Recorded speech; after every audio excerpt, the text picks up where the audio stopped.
Let's talk about three key characters from The Great Gatsby. So the first, where else do we begin but with Jay Gatsby himself, the dreamer of the novel. He's rich and mysterious. It's kind of difficult, at least initially, to figure out exactly who he is. But when we do find out who he is, we see that he embodies this concept of new money.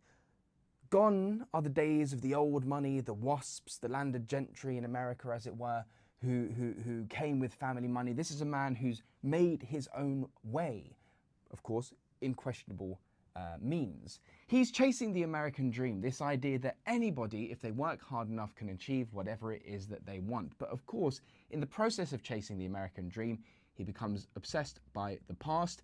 And what better representation of his past than, of course, Daisy Buchanan, the love interest, this kind of beautiful, exceedingly wealthy, but ultimately very shallow individual.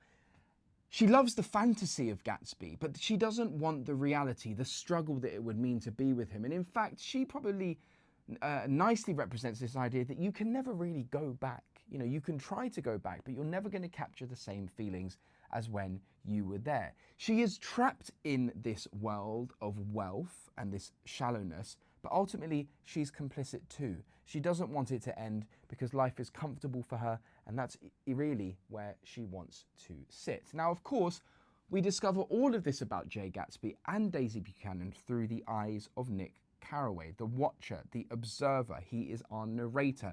He is our window to the novel. Now, of course, there's question marks over his reliability. Can we trust everything that he is saying, about the characters that he observes? But if we take him for a moment at face value, we see that initially when he arrives in New York, he's enchanted and encapsulated and entirely consumed by this idea of wealth and chasing wealth. But by the end of the novel, he's disgusted by the emptiness that it brings. It doesn't bring you joy in your life. In fact, from his perspective, if you take Gatsby, the only thing it brings is death.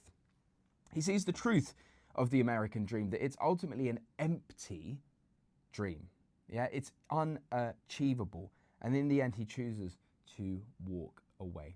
So there's our three central characters from The Great Gatsby. If you enjoyed this quick video, do follow me for more content just like this.